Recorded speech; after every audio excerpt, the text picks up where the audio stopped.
Introduction au type de solide. Il existe une infinité de solides, et lorsqu'on s'intéresse aux solides qui ont des faces planes, on va parler alors de polyèdres. Les polyèdres sont convexes ou concaves, tout comme les polygones. Donc, comme les polygones réguliers, il existe aussi des polyèdres convexes qu'on dit réguliers, et on les appelle communément les solides de Platon.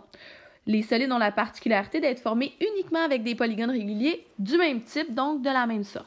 On voit ici, là, le premier en jaune, c'est le tétraèdre. Il est formé de 4 triangles équilatéraux.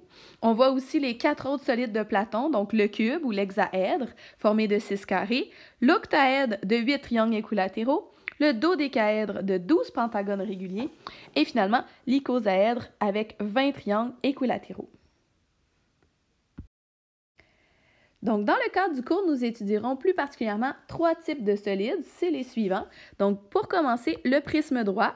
On voit qu'un prisme, c'est composé avec des rectangles et 2 bases qui sont identiques. Ici, ce sont des hexagones. Et ici, dans notre deuxième exemple, les 2 bases sont des triangles. On étudiera aussi la pyramide droite, donc composée de faces latérales qui sont des triangles et de bases qui sont des polygones. Ici, on a une base ici à base de quadrilatère et une base hexagonale. Et finalement, le cylindre droit qui ressemble beaucoup au prisme, mais dont les bases sont des cercles. Enfin, on va aussi s'intéresser aux solides décomposables. Donc, c'est les solides qui vont être composés par la juxtaposition de prismes, pyramides, cylindres ou demi-cylindres. Donc, on voit ici un exemple avec 2 pyramides qui sont juxtaposées à un prisme. Le développement des solides. Le développement de solides consiste à tracer une représentation du solide en 2 dimensions à partir de la représentation du solide en 3 dimensions. En voici quelques exemples. Pour le cube, on voit que lorsqu'il est développé, on obtient 6 faces carrées. Pour le cylindre, on l'avait déjà vu, 2 cercles ainsi qu'un grand rectangle. Pour le prisme à base pentagonale, on obtient 2 pentagones et 5 rectangles qui forment les faces latérales de notre prisme.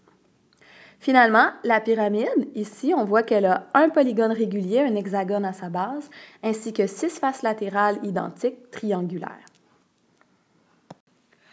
L'étude des composantes des solides. Le prisme droit a comme propriété que les bases sont parallèles et isométriques. Dans cet exemple, on a 2 bases qui sont triangulaires, ABC, EDF. Les faces latérales sont perpendiculaires aux bases. Donc ici, les faces latérales sont 3 rectangles, les rectangles ACDF, BCDE, ainsi que ABEF. Et les arêtes latérales sont parallèles entre elles, isométriques et perpendiculaires aux bases. La hauteur du prisme est toujours la distance entre ces 2 bases. Donc, ici, on peut la représenter par l'arête CD, qui serait identique à l'arête BE ou l'arête AF.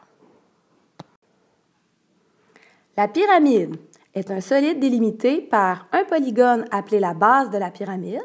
Dans cet exemple, il s'agit d'un pentagone, BCDEF, et les faces latérales ont toujours la forme de triangle. La pointe de la pyramide est ce qu'on nomme l'apex, ici désigné par le point A.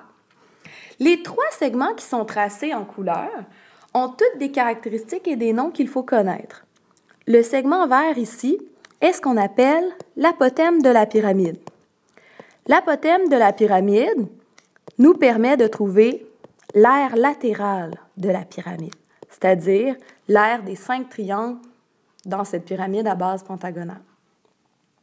Ensuite, en rouge, il faut faire bien attention de ne pas confondre la hauteur de la pyramide, car il ne s'agit pas de la même dimension que l'apothème de la pyramide. La hauteur sert à trouver le volume, ce qui sera vu en secondaire 3.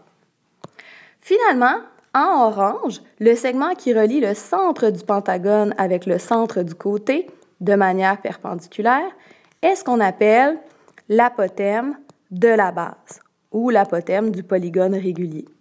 Ça nous sert à trouver l'aire de notre pentagone, notre polygone régulier qui est à la base de cette pyramide. Donc, quand on sera rendu à trouver l'aire d'une pyramide, il faudra bien faire attention de distinguer ces 3 différentes dimensions, la hauteur de la pyramide étant une donnée superflue dans le calcul de l'aire de la pyramide. Voilà! Le cylindre maintenant. Le cylindre est un solide circulaire qui est délimité par deux disques isométriques et parallèles que l'on nomme les bases. Et la face latérale, on va dire qu'elle est rectangulaire et perpendiculaire aux deux bases. Ça peut avoir l'air bizarre quand on regarde ça vraiment de face à un cylindre de dire que la surface latérale, elle est un rectangle, mais si on décompose et qu'on fait notre développement, on va vraiment mieux le voir. Donc, on voit ici nos deux bases, nos deux cercles qui ont été mis aux deux extrémités. Et quand on déroule, si on veut, là, notre aire latérale, ça forme bien un rectangle. Donc, pour former un cylindre, on peut s'imaginer justement qu'on a une feuille de papier qu'on recourbe sur elle-même. Donc, voilà pour les composantes du cylindre.